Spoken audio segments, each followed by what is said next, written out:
pencabutan ilmu teh kumaha cek sahabat kakang yang Rasul pencabutan ilmu teh hiji ilmu nama ayangan nu biasa munajat ka Allah meunaheun teu ngeunah nu biasa nikmat tahajud ieu mah teu ngeunaheun teu nikmat aya deui nu dicabutan nu biasa hudang ti penting teu bisa hudang pencabutan ilmu aya deui nu biasana manehanana bisa ngajar dengan tenang jeung santri kulantaran manehanana kuari geus beda lengkah-lengkahna jeung pamarentah maka teu diberi istiqomah jeung santri pencabutan ilmu belah dituna engke bakal paroho kuari bae kuari kula lamun nyoba ka Amir coba ti Kolam Muhammadun datang ka Anggeus dibere ku aing Mirza 5 juta ya aing mau 5 juta ayo coba ti Kolam datang tetep ceuli datang ka bisa pasti pohoan Ki Nurjaya tita Kolam Muhammadun datang ke bab ibtida oh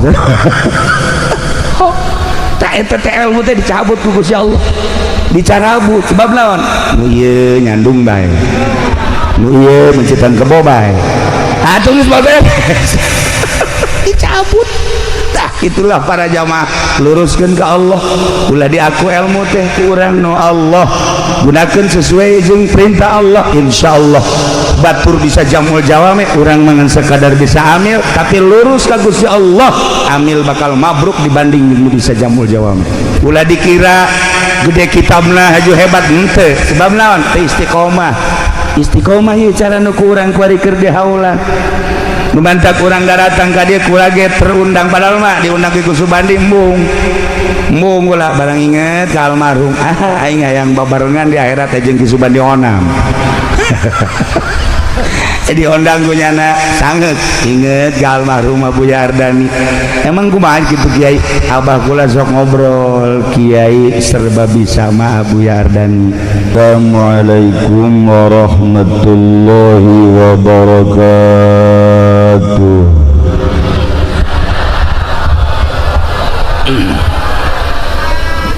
Alhamdulillah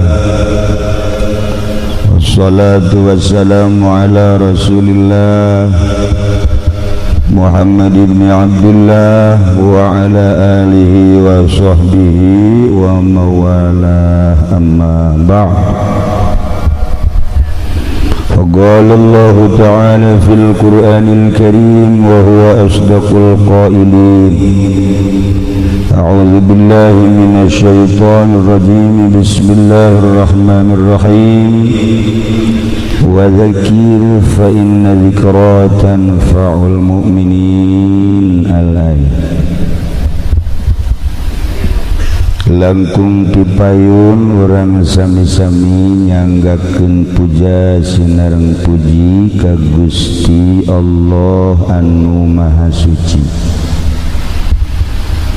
Parantos masihan tina rupa-rupa nikmat ka urang sadayana terutama nikmat anu kacida pisan ageungna nyaeta nikmat iman sinareng Islam. Salawat sinareng salam ya dilimpahkeun ka junjunan alam Kangjeng Nabi urang Kangjeng Nabi Muhammad sallallahu alaihi wasallam katut ka para kaluargina oge ka para sahabat-sahabatna rawuh para tabi'in atba tabi'in al-mukarramun para alimil ulama para asatid para tokoh masyarakat bil khusus ka kiai-kiai setempat khususna pisan ka guru urang Kiai Haji Supendi salah Kiai Haji Subandi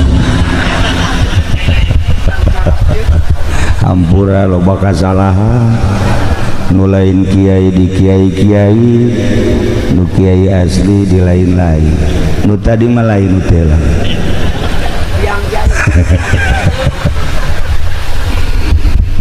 oge ka para aparatur pemerintah. Alhamdulillah Bapak Gubernur, Bapak Bupati, Kapolres halal hadir di imahna masing-masing.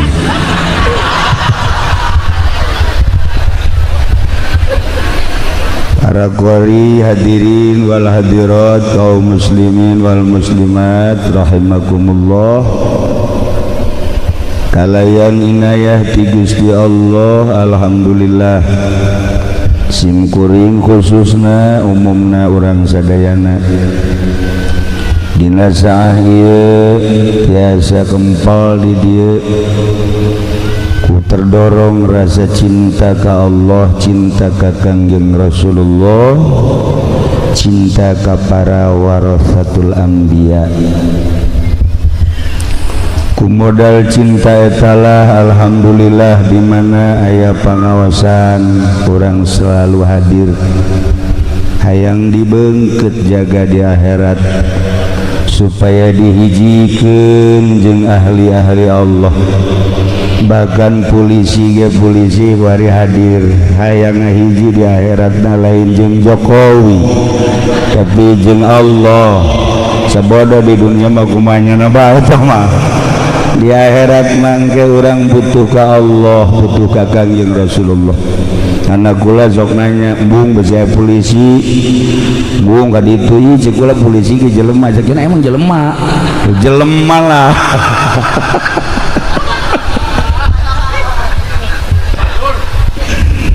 Sekali deui alhamdulillahirabbil alamin tanpa aya muatan-muatan urusan-urusan pilpres.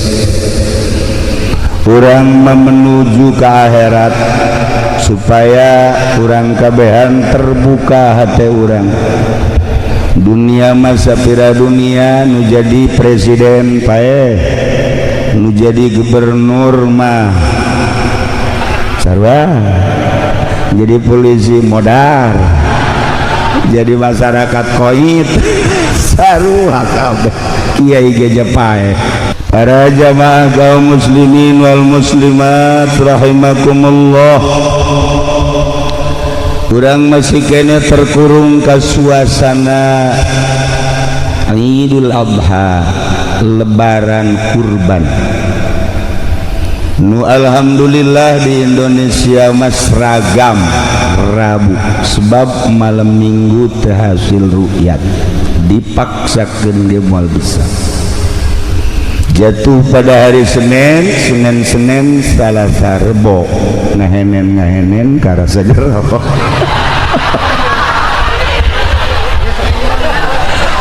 Maksudna lebaran Rebo si masuk aju macem-macem.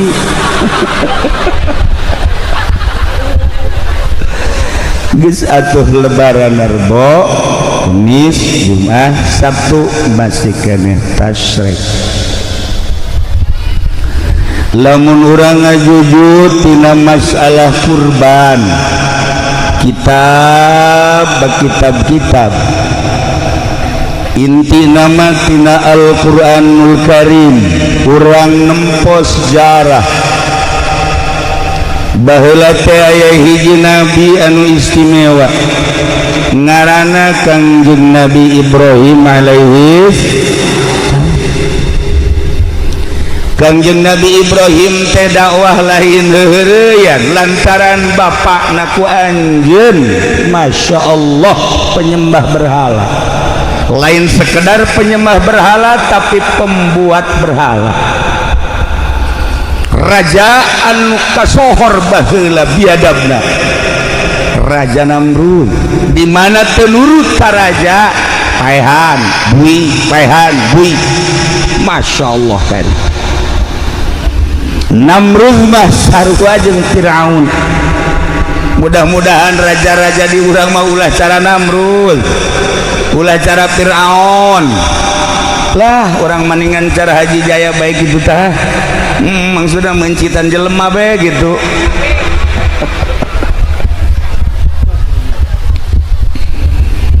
Kangjeng Nabi Ibrahim teh singkat nama dakwah. Sanggeus dakwah eleh dakwahna Raja Namrud teh secara lisan, tetapi ngaran-ngaran raja atuh di jalan buluh Ibrahim maehan cek para penggawana Maharaja maehanana kumaha beuleug Ibrahim. Masya Allah, instruksi Tuan Raja Namrud dilaksanakan, ngagedurkeun seuneu nu luar biasa, nu mawaan kayuna himar.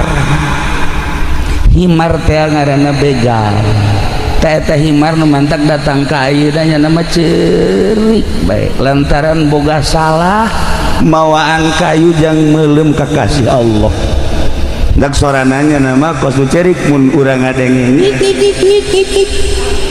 ye ge ye amir mun hees okos himarnya mah aya meureun sarupa umahnya ya 12 lah himar terek jaritakeun lawan ieu barek jaritakeun kasimpulanna mah Kangjeng Nabi Ibrahim teh dibeuleum. Masya Allah karim lantaran seuneu ngagedurna nu pohara ke nyaritakeun bebeuleuman dibeuleummna Kangjeng Nabi Ibrahim mah insyaallah ke dina tafsir di waktu-waktu lain. Ieu marek nyaritakeun kurbanna dijepret lantaran panas mun dideukeutkeun make jepretan dibandring cek urang Bandung mah ketepel, cek urang Cilongok mah jepretan. Ya pada bae jon kimrine gewe ya pada jepretan lah dijepretkeun cet blek kana seuleuh sakitu ngagedurna dikitab ku Gusti Allah ya narukuni bardaw salaman ala Ibrahim. Hei seuleuh awas ya cek Gusti Allah sia makhluk aing Ibrahim makhluk aing lamun ngarasakeun panas makhluk aing nu ngaran Ibrahim dicoret ngaran sia tina ngaran seuneu. Masya Allah jadi naon atuh cek seuneu aing ye kuli barda tiis maneh wassalaman awas jadikeun kasalamatan. Eta Kangjeng Nabi Ibrahim begitu datang ka sana Masya Allah tiis luar biasa. Bahkan Kangjeng Nabi Ibrahim teh nyekalan sana tiis awat cenah Masya Allah langsung Kangjeng Nabi Ibrahim ku tiis-tiisna alabatan di aser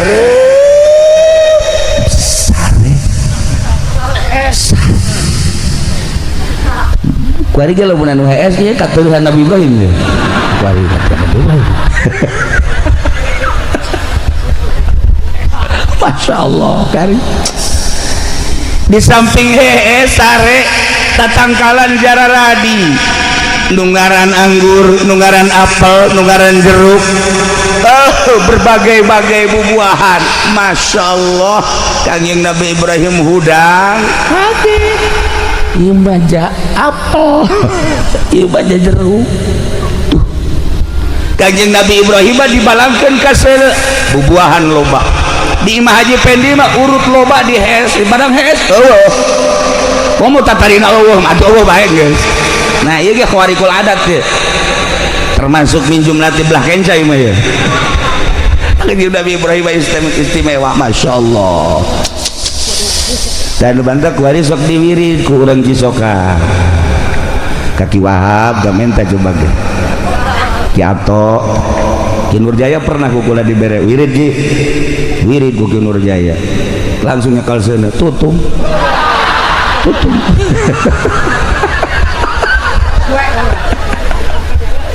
ulah jalakan ka kula ngawirid aja na teu khusyuk.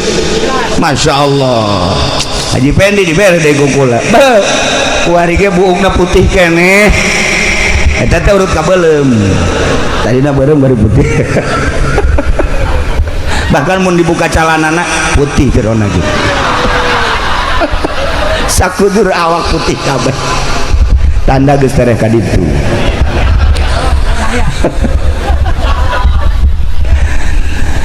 Nah guys, kesimpulan nama Kanjeng Nabi Ibrahim salamet. Kanjeng Nabi Ibrahim dibelem di mana cenah kieu tempatna? Turki. Besi ibu-ibu bapak-bapak hayang ningali tempat pembakaran Kanjeng Nabi Ibrahim, yuk jeung kula ka Turki deui ka ditu.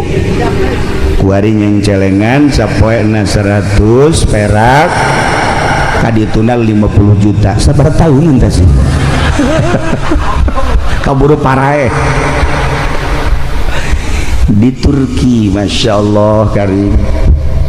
Kanjeng Nabi Ibrahim harita langsung berangkat ke Yerusalem. Tidinya Gusti Allah ngainstruksikeun ka Kanjeng Nabi Ibrahim, hai Ibrahim, anjeun berangkat ke Syria, Syam. Kanjeng Nabi Ibrahim berangkat apa pamrih jeung istrina Siti Hajar berangkat ke Syria, ke Syam. Tidinya Kanjeng Nabi Ibrahim pitah ke gunung. Berangkatlah Kanjeng Nabi Ibrahim munajat, diabadikeun dina Al-Qur'anul Karim. Wa qala inni zahibun ila rabbi. Kanjeng Nabi Ibrahim simkuring dipiwarang ku Gusti Allah di Palestina ke Suriah ke Yerusalem. Inni zahibun ila rabbi sayahdin. Diwarang munajat pepentaan nu bakal dituduhkeun ku Gusti Allah, nu bakal dibere ku Gusti Allah, naon nu dipenta ku Kanjeng Nabi Ibrahim. Kanjeng Nabi Ibrahim teu loba pamenta, Rabbi habni minas sholihin. Gusti, di samping abdi nyuhunkeun pangampura ka Gusti, keluarga abdi nyuhunkeun pangampura Gusti, umat abdi nyuhunkeun dihampura, jang kelanjutan agama Gusti, abdi teh nyuhunkeun putra. Lantaran abdi can dipasihan putra Gusti, pasihan abdi putra ngan ulah saanak-anakna.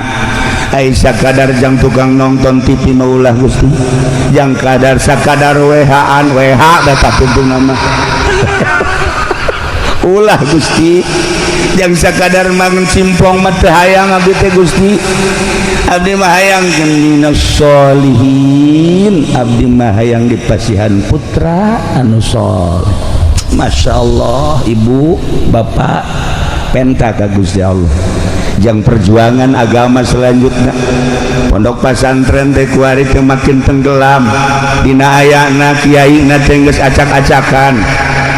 Kiai mah koridorna, kiai mah sekupna hanya sekedar ulama teh ngembangkeun agama, di mana celek ngaji, di mana celek ngaji lain nyaritakeun nagara. Kuari acak-acakan lantaran kiai ilu campur di agama, ilu campur di negara, nu nagarana lain bentuk syariat, nagarana negara jurig di Indonesia. Saya nu mimilu jadi jurig. Mantek kiai nu mimilu di negara, kiai caksia sama. Aing mah toser doang. Aing polisi memang tiba heula jadi jurig kan mah. TNI jadi jurig mah, emang jurig negara aja mah. Atuh kunaon kiai haju ka babawa. Masalah nu jadi masalah aja kiai gen sarua jelema boga kahayang agama jadi acak-acak. Inilah jadi permasalahan di Indonesia, pro dan kontra dibahas. Jawa Timur, Jawa Tengah, Jawa Barat termasuk Banten membahas tentang kelanjutan agama setelah diacak-acak ku para kiai, asup di kementerian, asup di DPR, asup di kebupatihan, asup di gubernuran. Aya eueuh hasilna kiai nu aya di DPR, poin mana nu geus dihasilkeun ku kiai eueuh sama sakali. Jeung henteu maksud dararawah di dinya teh. Kula akrab jeung Kiai Haji Zainuddin MZ almarhum, ketika manehana ngobrol jeung kula bukan dunia kiai ternyata DPR.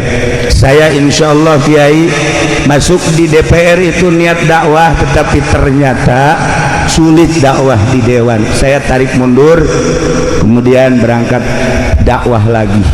Nah, nunduk coba-coba kuari jadi DPR, delekeun larang sadan. Sarang sadat Kiai baheula nu asup ka Golkar. Wassalamualaikum warahmatullahi wabarakatuh. Kuari anu ngadukung PDI wassalamun alal mursalin walhamdulillahirabbil alamin. Maksudna agama ieu mah agama urusan kelanjutan dirina pembangunan jeung wawasan atuh leuwih agama atuh Kinurjaya bage geus bisa nyebutkeun caung. Kinurjaya ieu naon aung cau tolol aung Ki Subandi baheula teu bisa nyebut cau aung hei kiai cau nah barang kukuda geus servis bari bisa nyana cau horeng ya ieu Ki Subandi geus servis we cau Ki Wahab mah bari ge cadel kene lau nya mah eueuh masalah ngan agama cadel. Urusan negara pasehat, urusan pembangunan istimewa, urusan agama cadel. Iyalah nu jadi masalah di Indonesia. Para jamaah kaum muslimin wal muslimat rahimakumullah. Nah, Kangjeng Nabi Ibrahim muli ka bumi, Masya Allah karim. Telila Kangjeng Nabi Ibrahim dipasihan keturunan tina hasil doa munajat di hiji gunung. Istrina Siti Hajar ngandung, Masya Allah, borosote seorang anak lalaki. Kasep lauh tanding. Ibu lamun nyaritakeun kasep mulai neuleut ti dieu ye. Ieu mah ye beungeut belah ditu teh naon solear kabeh. Komo ieu mah raja solear ieu mah. Ngan pada buntutan doang. Atuh tinggal kurang dijieunkeun bae ku hari. Waduh kasep. Ya Allah ya Rabb. Kangjeng Nabi Ismail mah begitu borosot dilalayan ku tatangga eueuh nu nyebutkeun teu kasep. Timimiti tarangna, halisna, irungna geus kabentuk pikasepeun anu luar biasa. Kacaritakeun terus rada gede beuki kasep. Arulin di luar teh babaturan-babaturana isin ku kakasepan Kangjeng Nabi Ismail alaihi salam. Kasep teh lilalaga. Kasep. Begitu naik 7 tahun ketinggali kakasepan Kangjeng Nabi Ismail, naik 10, naik 11, 12, 13, Masya Allah geus menghampiri balik. Luar biasa kasepna. Loba awewe anu penasaran hayang neuleut Kangjeng Nabi Ismail ku tenar-tenarna kasepna. Eta awewe lamun geus digali Kangjeng Nabi Ismail saminggu teu dahar teu kae masalah. Seubeuh bae urang lamun kuari seubeuh neuleut beungeut haji pedi lapar mah lapar malah keluar beureup. Masya Allah bedana Kangjeng Nabi Ismail nu bantat Allah ngajelaskeun dina Al-Qur'an.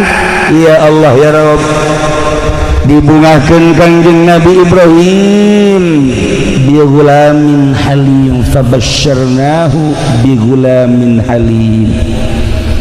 Kangjeng Nabi Ibrahim doana diijabah ku Gusti Allah, dibere pangbubungah. Ya Allah bi ghulamin halim, dibere anak nu ngaran Ismail. Halim teh kasabaranana leuwih tibatan sabar biasa disebut aris. Sabar mah loba tapi mah leuwih tibatan sabar nu biasa. Istimewa. Bunga anu kacida Kangjeng Nabi Ibrahim jeung Siti Hajar, di mana isuk-isuk ningali anak nu sakitu kasepna cerdas dan luar biasa. Eueuh ti bendueun indung bapa resep ningali anak.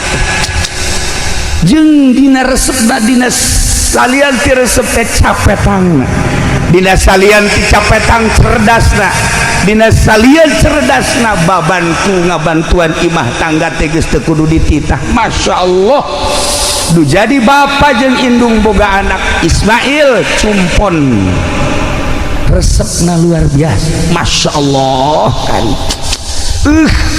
lamun urang boga anak kos kitu ngeunah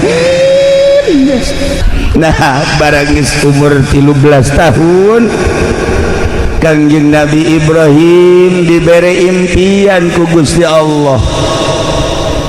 Impianana model, impianana titah mencit anak nu ngaran Ismail. Aisyah sakalana kumaha emang Kangjeng Nabi Ibrahim nu mancak titah mencit anak. Sasakalana Kangjeng Nabi Ibrahim teh ya Allah ya Rabbi buarahanana luar biasa. Di mana-mana bulan haji Kangjeng Nabi Ibrahim teh ieu sedekah embe 1000 embe. Nu ngaran munding 300 munding, onta 100 onta. Lain dina bulan haji bae. Ketika lewat sebulan 2 bulan Kangjeng Nabi Ibrahim sedekahna 1000 embe teu pernah kurang. 300 jamus munding 100 onta. Ya Allah ya Rabb, datang ke masyarakat ya masyarakat kabeh ngarasaan ngadahar daging, kabeh ngarasaan nu resep embe daging embe, nu resep onta daging onta, nu resep munding daging munding, kabeh ngarasaan. Datang ke malaikat kagetan malaikat, Masya Allah cek malaikat hamba Allah nu ngaran Ibrahim kubarahan-barahan teh. Masyarakat kabeh bunga ngadahar daging kabeh. Ai kunaon kiai kuari dibere korban masyarakat teu ngadahar daging. Beak kabeh ku kiai. Lain di dieu di Blaraja. Lain Masya Allah tak kiai teh dekeun ngabagi. Loba nu menta ge teh dibere ieu mah jang kiai. Ya Allah eta urang Blaraja, KTP-na mah urang Cisoka. Ya kok ieu. Kemodelan antara Kangjeng Nabi Ibrahim jeung kiai-kiai urang. Malah nu ieu mah ulah ka dipencit engke cenah jang sedekah. Nu ieu mah ulah waka, nu ieu mah ulah waka. Dikirim kabeh bangsa jelema-jelema anu dipekadeudeuh ku nyana masyarakat anu menta ya Allah dibere saparapat on. Dibere saparapat on. Jukunyana ditusukan digarang. Ya Allah teu datang ka beuteung jadi ceheul doang. Masya Allah. Komo tukang mencit kulit dibawa kunyana, bulu dibawa kunyana, ceker dibawa kunyana, jeroan dibawa kunyana. Hei, ieu kumaha lalakon? Masya Allah, talancuh nage talancuh dibawa. Ya Allah ya Rob, ya Allah ya Rob, Gusti Allah eta anak buah Ki Nurjaya kunaon jadi kos kitu, orang dititah kunyana. Kangjeng Nabi Ibrahim kuharap Kangjeng Nabi Ibrahim dalahar kumaneh ta 1000 dalahar ta kumaneh 300 man munding ta dalahar kumaneh onta. Ya Allah ya Rabb, masyarakat lika cintana luar biasa ka Kangjeng Nabi Ibrahim alaihi salam lantaran nyana bebereanana nu pohara. Eueuh hiji tamu nu teh disuguhan ku Kangjeng Nabi Ibrahim, bahkan antara Baghdad Suriah, Palestina Suriah, Mekah Suriah, lantaran Suriah teh pusat perpasaran, pusat pasar di mana bae nyieun kam-kam, nyieun pos-pos, jang pedagang-pedagang, jang musafir-musafir nu liwat, setiap liwat kadinya kudu disuguhan. Ya Allah ya Rabb, beuh lamun urang model kos kitu tah kaboga urang dikerahkeun pohara, maka malaikat selalu memandang Kangjeng Nabi Ibrahim alaihi salam. Aya sababaraha masyarakat anu naros oge malaikat Jibril diutus ku Gusti Allah titah ngarupa manusia bareng jeung para inohong para tokoh. Kangjeng malaikat Jibril menghadap ke Kangjeng Nabi Ibrahim. Assalamualaikum. Waalaikumsalam. Ya Ibrahim, aya anjeun popoharan teh ieu sedekah mandi ribuan hewan disedekahkeun henteu nyaah. Cek Kangjeng Nabi Ibrahim, ieu hewan milik Allah lain milik kula. Kula teu ngarasa ngapimilik diri kula anu Allah, dunia langit jeung bumi katutusina nu Allah diinstruksikeun ku Gusti Allah kita sedekah selama Allah marentah boro-boro hewan andai kata kaula boga anak kula mau diinstruksikan kita dipencit ku kula mah demi nurutna ka Gusti Allah. Masya Allah karim. Iyalah Kanjeng Nabi Ibrahim Khalilullah. Kanjeng Nabi Ibrahim munajat tadi di pasihan putra sakitu kasepna umur 13 tahun geus rada dewasa. Falamma balagha ma'ahu sa'ya, barang Kanjeng Nabi Ismail geus datang kana had sa'ya, bisa ngabantuan indung bapana, bisa ngabantuan tatanggana, bisa ngabantuan naon bisa dibantu. Masya Allah Kanjeng Nabi Ibrahim dibere ngimpi. Wa qala ya bunayya cik Kanjeng Nabi Ibrahim anaking Ismail kadi aya naon abah? Ini ra'aitu fil manam, abah tadi peuting ngimpi naon abah? Anni azbahuka, abah ngimpi titah mencit anjeun wahai Ismail. Fanzur madza taro, coba kumaha pemikiran anjeun impian abah teh titah mencit anjeun teh. Kumaha jawaban Kanjeng Nabi Ismail? Faqala ya abati if'al ma tu'mar satajiduni insyaallah minas sabirin. Cek Kanjeng Nabi Ismail, abah naon impian abah? Berarti instruksi ti Gusti Allah. If'al ma tumar, laksanakeun perintah Gusti Allah. Gusti Allah nitah mencit abdi, ya Allah ya Rabb, pokona mas satajiduni, abah bakal manggihan ka kaula nurut abdi minas sabirin. Abdi persilahkeun ku abah pencit. Di mana instruksi Allah? Urang lamun boga anak kos kitu tah tasep biasa haju titah dipencit ambo-ambo berendanan Gusti banyak kudu mencit anak mendingan haji pendi pencit daripada mencit anak majanya manggil mangfaat Gusti. Ya Allah ya Rabb, coba eta datang kacak tetangga eta bae cenah Gusti. Ya itu mantaknya nama ilunan jeung kiai ge pamajikan geus dohokeun. Nu mantak geus dohokeun atuh geus mangfaatna.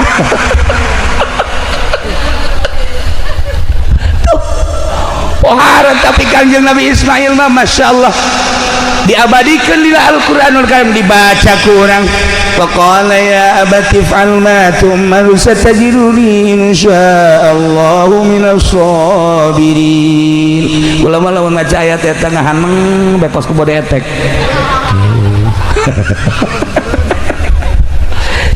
Cekulet teh ieu si budak pohara amat nurutna kanu jadi kolot. Masyaallah. Kanjeng Nabi Ibrahim na sakitu poharana anakna sakitu sabarna hayang amat boga anak seperti kos kitu tah. Urang majol anak masyaallah geus pamawa kampak ye bah. Bah, kampak leutik ye bah. Emang jang naon? Tarang abah ye. Maksudna naon sia? Belikeun motor bah. Lamun henteu antara dua kaca jeung tarang abah. Sial da urang Cisoka bah garoblok. Naon Cisoka? Siana naonan cak abah, pan kula di pegahan besina ge ku abah memeh ka batur ka abah heula goblok ibu dah. Ah ieu bah ieu seminggu motor eueuh awas mun teu kaca tarang. Nu kadua adina geus mau martil gede be mak. Awas ieu mah ieu naon sia lamun kakak dibelikeun motor kula henteu susu emak hiji. Sial boga anak karari amat sia ieu naonan bisa naonan pokona mah kieu bae geus pokona mah kakak dibelikeun kula henteu awas. Masyaallah imah hareudang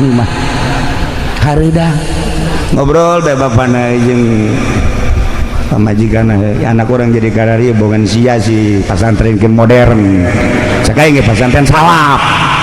Lo kadenge budak santri salap mah mau martil paling jara gaji.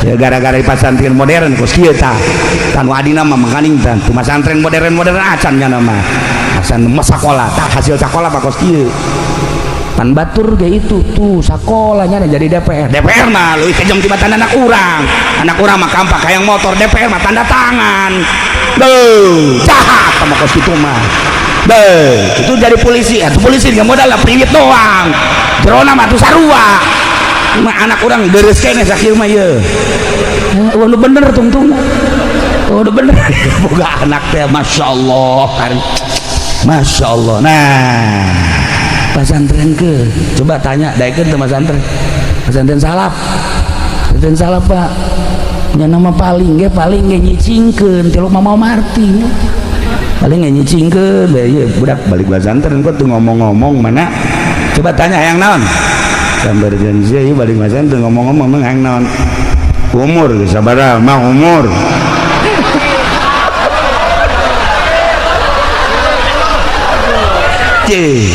pasti nanyakan umur emang mati lok ngitung iya kula iya nu mantak make samping geus teu bagus ge eta teh demo sebenarnya mah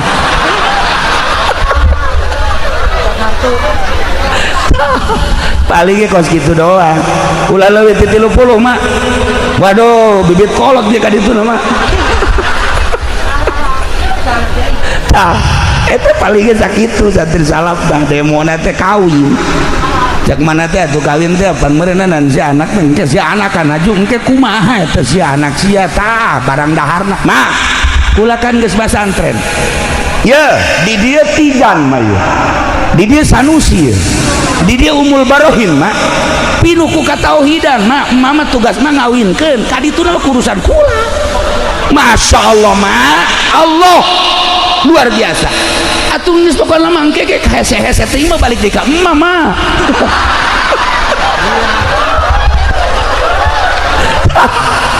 eta santri mah balik ge sakitu tenang mah pokona kula mah geus kawinkeun ka dituna geus tenang serahkeun ka Allah aing ngadenge sia mah gede hate tapi penyerahkeun ka Allah ge kudu syariat mah aya nu syariat aya nu tarekat aya nu hakikat kudu bisa tengah hakikat mah beuh budak kudu dikubur ya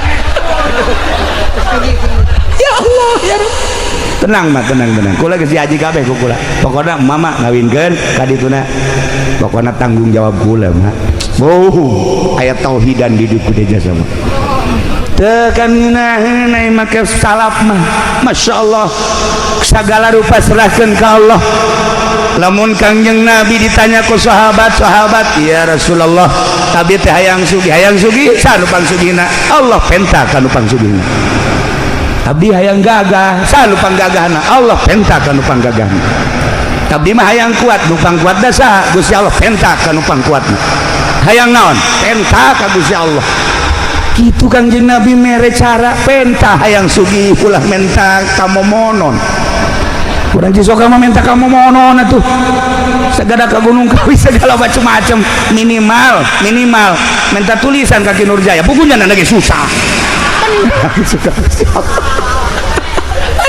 Allah minta ke Gusti Allah sugi nu minta kaya sahabat abdi mah hayang boga ilmu anu boga ilmu saha Gusti Allah minta ka Allah nu minta Gusti Allah pernah nyarios kieu kapan ana ilmu la ilmalak kaulah ilmu anjing ilmuwan menawah kula lamun urang boga ilmu haju di aku ku urang sok dicabut deui ku Gusti Allah urang boga ilmu ulah di aku sebab cak Gusti Allah ana ilmu kaulah ilmu anjing la ilmalak ilmuwan maneh mah tuh ja ilmu nu aya di maneh teh nu aing sok ilmu nu aya di maneh ilmu aing titipan ti aing ketika maneh ngalaksanakeunana teh beres dicabut ku aing sia ilmu sia pencabutan ilmu teh kumaha cek sahabat Kangjeng Rasul pencabutan ilmu teh hiji ilmu nama aya ngan nu biasa munajat ka Allah meunaheun teu ngeunaheun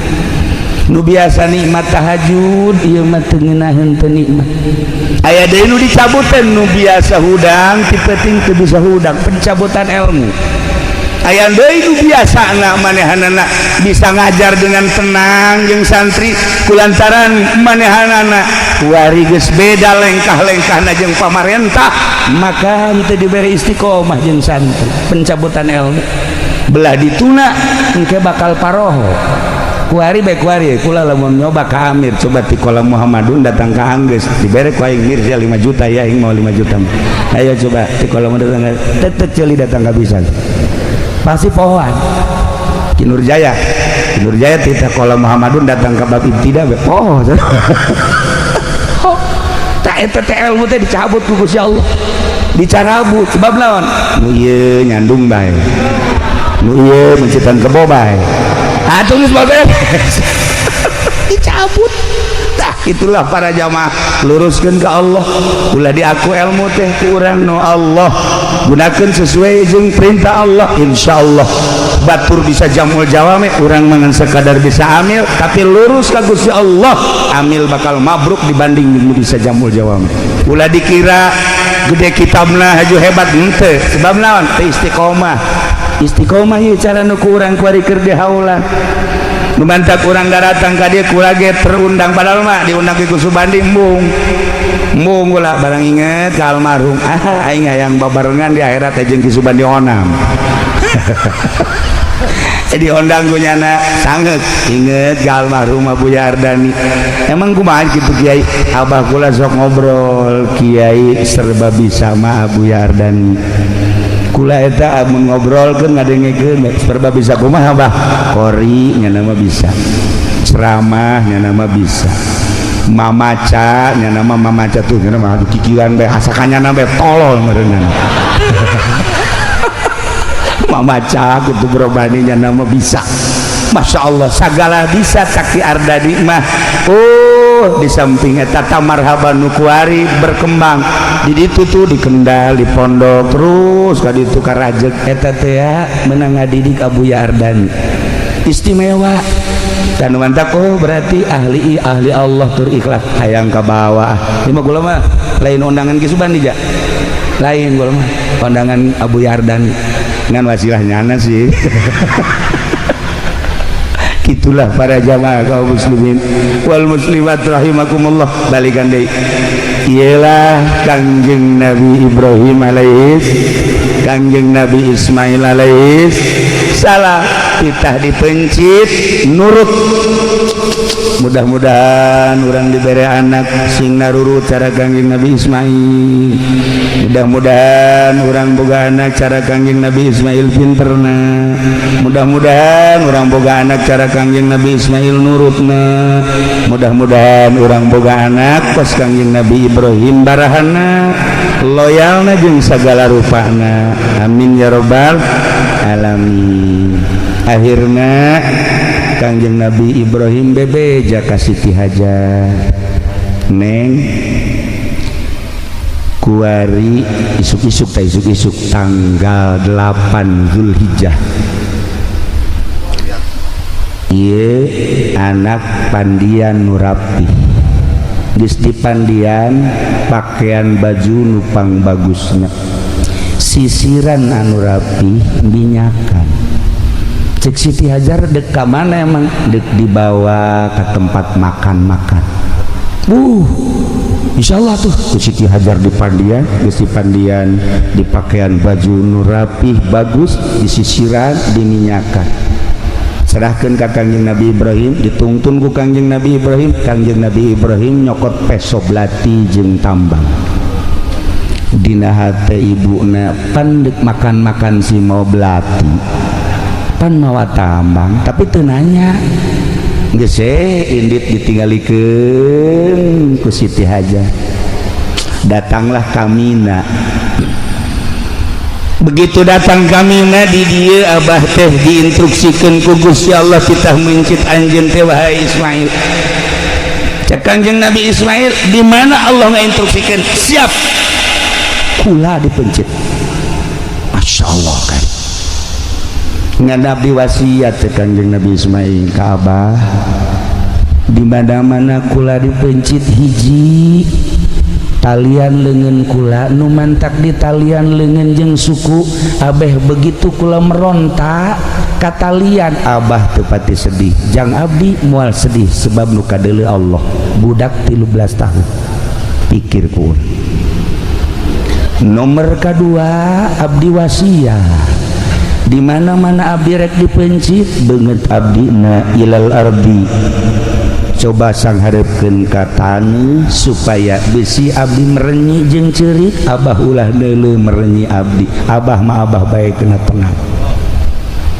katilu wasiat di mana rek dipencit abdi leungeun baju abah wayahna jubah abah kudu disingsatkeun maksudna abeh getih abdi ulah aya nu nempel selain ka taneuh besi kurang ganjaran abdi kusebab ngecret ka leungeun baju abah nomor kalimana bejakeun ka ibu abdi ibu hajar bejakeun kitu anak dipencit teh lain berarti ieu teu deudeuh jeung teu nyaah tapi dititipkeun ka zat nu maha ngahampura maha deudeuh maha nyaah maha sagala-galana urusanana leuwih tibatan indung jeung bapa ngurusan ka abdi bejakeun ka emak nomor kagenepna besi aya budak sebaya jeung abdi ulah dideketkeun ka abdi besi ngajerit tur ulah dideketkeun ka ibu abdi besi ibu abdi engke majarkeun abdi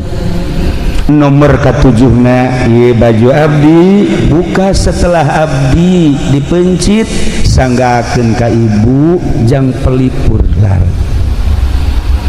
supaya ibu ketika nanyakeun mana Ismail ieu bajuna ai Ismailna ka mana dititipkeun ka zat anu maha ngurus urusanana leuwih tibatan indung jeung bapana maksudna kumaha bejakeun dipencit ieu bajuna masyaallah kari nomor kadalapana besi aya budak-budak saumur abdi salila setahun 2 tahun ulah keuna nyaba ka imah besi engke ibu abdi nyebutkeun Ismail teh segede kitu baheula waktu dipencit ulah supaya ngomong kitu masyaallah karim eta wasiat diabadikeun di sejarah eta wasiat teh dibaca ku para aulia Allah eta sejarah teh dibaca ku ulama-ulama sagede Ismail Kangjeng Nabi Ismail umur 13 tahun geus bisa wasiat model kos kitu ka indung bapana mangga bapak abdi besi rek dipencit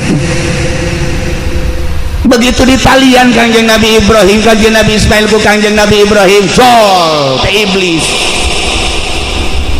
cek iblis wahai Ibrahim aya eueuh sejarahna ti zaman Adam tepi ka ayeuna bapa mencit anak eueuh atuh kunaon maneh ieu mencit anak ieu mah mencit ya instruksi ti Gusti Allah selama instruksi ti Gusti Allah boro-boro anak aina nu kudu dipencit pencit bae asal instruksi Gusti Allah waduh cak iblis ieu bagus moal bisa aja sudah tebah moal bisa dirobah ieu sia emang aing teh nyaho cak Kanjeng Nabi Ibrahim aing memang teu nyaho ka dia aing nyaho ka dia teh lain manusia dia tolol bae dia mah asalna Kanjeng Nabi Ibrahim karangkas heula hari temurun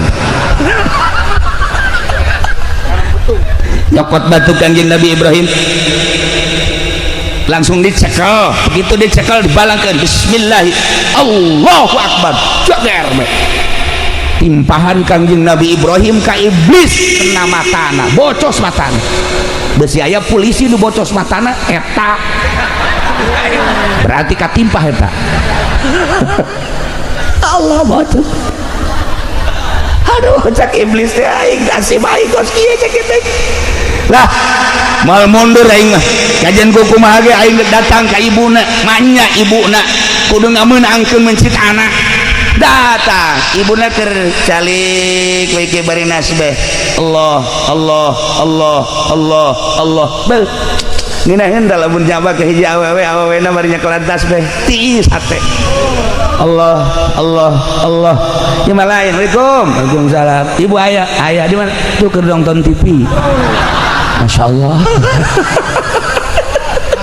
malah ayah di Cisoga malah di Panggang Allah Allah Allah nah cek iblis Assalamualaikum salam iya Hajar mohon nyaon teh anak Ismail tuh dek dipencit wah banyak bapak mencit anak ih kuari geus digolerkeun naon cenah nu mantak dipencit nanya teu ka Ibrahim nanya naon eta nu mantak dipencit nya lo boga sangka bahwa eta teh instruksi ti Gusti Allah coba geuraan ka ditu salaki kula mah nabi salaki kula mah nabi mah tilok bohong sekali instruksi ti Gusti Allah pasti instruksi ti Gusti Allah lain cara kiai di Cisoka wah tama kiai raradutan tama kos itu salaki abdi mah nabi cak jana pokoknya sekali instruksi pasti instruksi percaya antep ke dipencit teh naon Masya Allah eta indung kuat kepercaya jasa ka salaki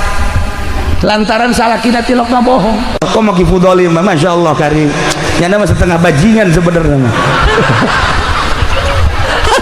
balik peting ya orenganan ya Allah ya Rabbi mal bejakeun lah rahasia perusahaan tuh mah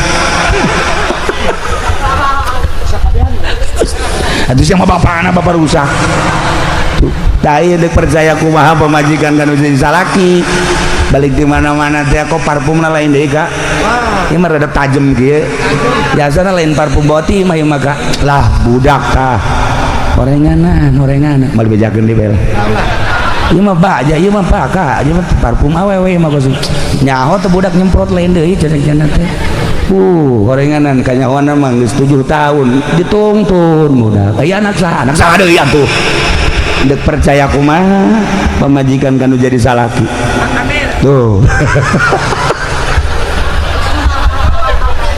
ya Allah ya Rabb Masya Allah nah geus heseun iblis datang deui ka Kangjeng Nabi Ismail maneh teh dipake ka deudeuh jeung kanya aku indung bapak di mana-mana ulin teh bapak mana jeung maman teh seserian ningali tingkah man teh kuresep haju mana deuk dipencit ieu nurut bae selama perintah Allah cek Kangjeng Nabi Ismail kula moal keluar ti perintah Allah sebab abah kula Nabi boga impian langsung ti Gusti Allah kita mencit kula leuwih ti dipencit kula siap nuturkeun lain ka bapak tapi ka Allah Subhanahu wa taala bari nyekel batu ditimpah deui ku Kangjeng Nabi Ismail joger bae mata nu hiji deui kena buta beusi kapanggih jeung polisi buta nah iya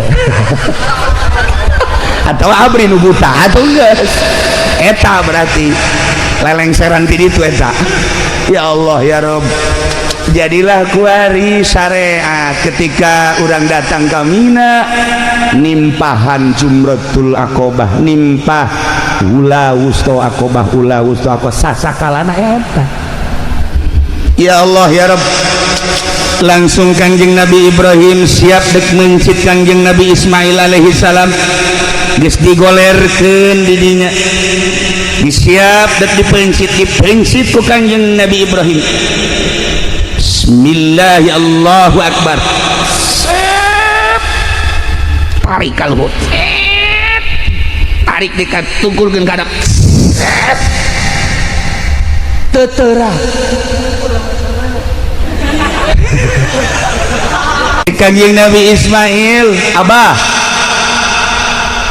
sing teger atuh ulah boga karunya ka abdi ai instruksi ti Gusti Allah mah kerahkeun tanaga abah ulah aya karunya abdi geus siap jasa sekali deui bismillahirrahmanirrahim Allahu akbar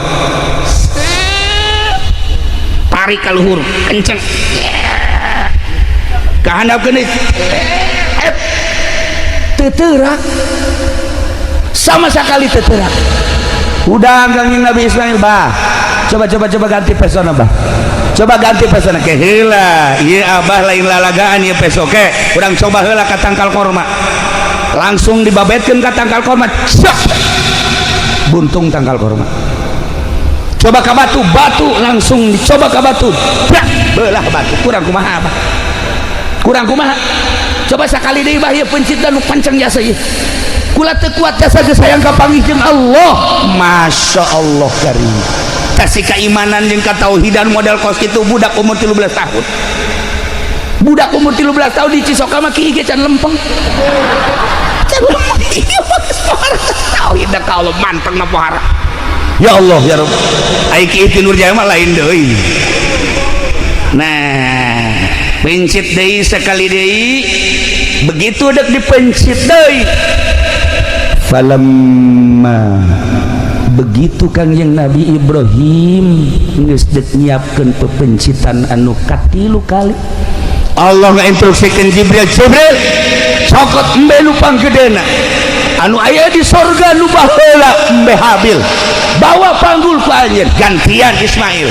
Masya Allah Kangjeng Nabi malaikat Jibril alaihi salam nyokot embe langsung dipanggul ku malaikat Jibril dibawa kadinya wa fadainahu bizibhin azim digantian wahai Ibrahim wa nadainahu ayya Ibrahim qad saddaqta ru'ya cek Allah anjeun geus ngabenerkeun kana impian anjeun teh diangkat jadi khalili kekasih kaula tetapi kuari geus aya gantina tah embe ti sorga langsung Kangjeng Nabi Ismail na dikagigirkeun digantian ku embe cek Kangjeng cek malaikat Jibril Allahu akbar Allahu akbar Allahu akbar cek Kangjeng Nabi Ibrahim la ilaha illallah wallahu akbar cek Kangjeng Nabi Ismail Allahu akbar walillahil hamdu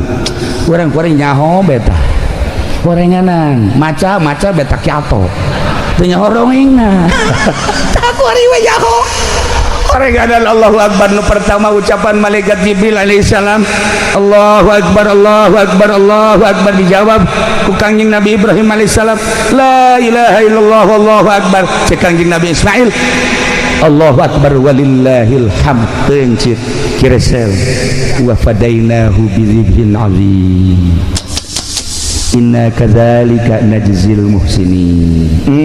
Ibrahim di alam ku Gusti Allah moal aya salila dunya aya nu nandingan ka anjeun wahai Ibrahim kepasrahan anjeun ka kaula kabageran anjeun terhadap umat kadedeh anjeun terhadap umat kabarahan anjeun terhadap umat maka bakal diabadikeun terus setiap manusia datang ka kiamat bakal nyebut-nyebut anjeun urang maca kama shallaita ala sayyidina Ibrahim wa ala ali sayyidina Ibrahim barik ala sayyidina Muhammad wa ala ali sayyidina Muhammad kama barakta ala sayyidina Ibrahim wa ala ali sayyidina Ibrahim fil alamin innaka hamid Majid Allahumma sholli ala sayyidina Muhammad wa ala ali sayyidina Muhammad kama shallaita na disebut sholawat Ibrahimiyah mun dibaca ba'da sholat 7 kali tapi ba'da subuh mah 40 kali insyaallah bakal dijadikeun jelema anu murah hate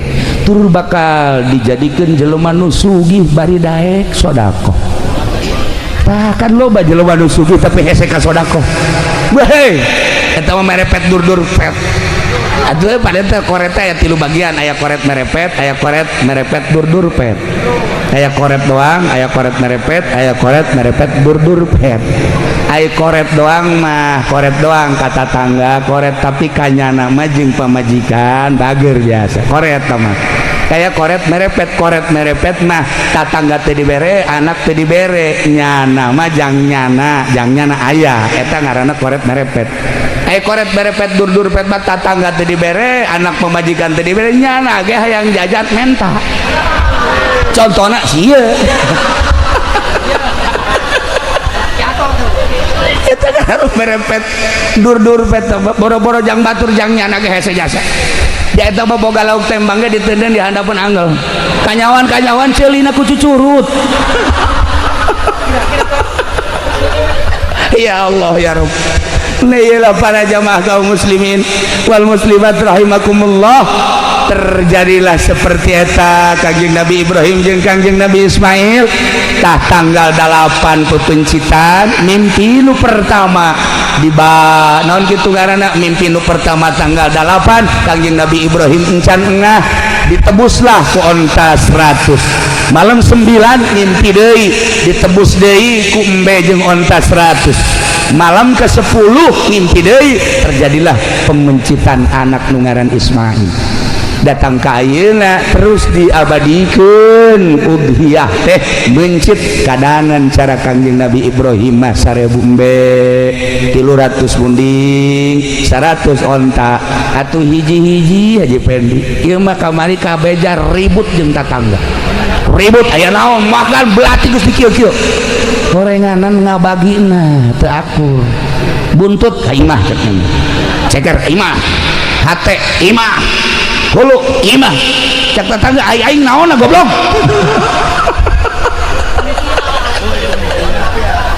ribut kadang mereka batur dulu aya ge ngabagi geus teu beres masyaallah eta ge sapasar kemis ngan eta doang henteu nu sajeun bantu tadi Cisoka mah kabehan ya Allah ya Rabb nailah nyaritakeun Kangjeng Nabi Ibrahim jeung Kangjeng Nabi Ismail intina hiji urang ciptakeun gerageh di urang suasana model Kangjeng Nabi Ibrahim alaihissalam urang tuturkeun kabageran Kangjeng Nabi Ismail dengan sendirina manusia bakal menyerap naon nu aya di urang sebab ku kabageran Kangjeng Nabi Ibrahim alaihissalam jelema daratang hayang disyahadatan loba anu ti Jararaut ti Baghdad ti Iran ti Turki datang ka Kangjeng Nabi Ibrahim teh ngadege kaisimawan Kangjeng Nabi Ibrahim langsung maca 2 kalimat syahadat tanpa kudu lelempangan cara kifudoli sapeting 3 panggung baheul lain haju maraka syahadat kupunyana ge subuhna kieu teh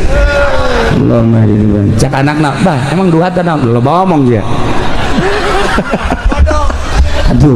atuh lamun anak kos kitu atuh masyarakat aja leuwih ti kitu sarua bae kabehan horenganan nah iyalah urang tuturkeun ciptakeun contoh Kangjeng Nabi Ibrahim kadua Kangjeng Nabi Ismail alaihissalam berlanjut di Mina terus datang ke tempat pangsa Ian Mas'a iyalah nuturkeun Kangjeng Nabi Ismail alaihissalam Siti Hajar para jamaah kaum muslimin wal muslimat rahimakumullah kiai-kiai urang nu laluhung kira Syamna di dieu di ditu Abuyana Bu Kiai Abdul Halimna di dia Abu Yardanina ieu teh jadikeun contoh ku urang kabehan lain sekadar ilmu dibaca na hungkul tapi ieu ke masyarakatan meureun nu mantak masyarakat teh ngimplet teh bisa daek belajar marhaba bisa daek baca sholawat di dirina meureun aya marhabaan hartina aya marhabaan teh cinta ka Kangjeng Nabi hartina aya sholawatan teh cinta ka Kangjeng Nabi Muhammad sallallahu alaihi wasallam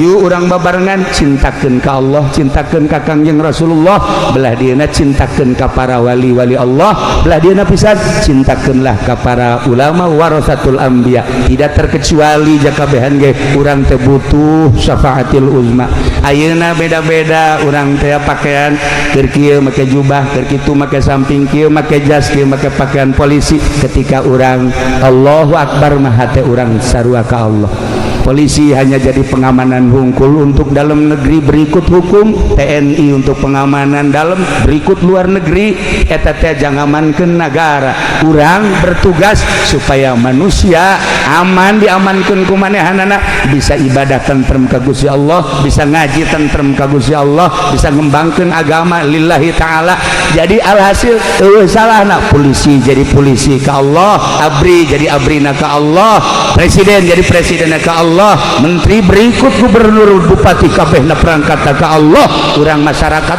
tuh komo kegiatan naon sarua pada ka Allah ai ka Allah nuturkeunana Kangjeng Nabi nuturkeunana para ulama para aulia Allah tuturkeunlah eta ulah mengkal ulah empungkal pengkol nu mantak nu paling hebat dina Al-Qur'an kan dijelaskeun innallazina qalu rabbunallah tsumma istaqamu masyaallah jelema nu ngomong rabbunallah tsumma istaqamu istiqomah teh dina syariat nu bersyariat dina syariat nu berthariqah dina thariqah nu berhakikat istiqomah dina hakikat insyaallah eta teh bakal fala khaufun alaihim wala hum yahzanun moal aya khauf jeung moal aya hazan boro-boro di akhirat boro-boro di kuburan di dunia keneh ge ahli Allah ma fala khaufun alaihim wala hum yahzanun ahli syariat lamun urang ngomong rabbunallah tsumma istaqamu istiqomah dina syariat insyaallah maut di jero kubur moal aya khauf jeung moal aya hazan moal aya sieun ibu bapak maut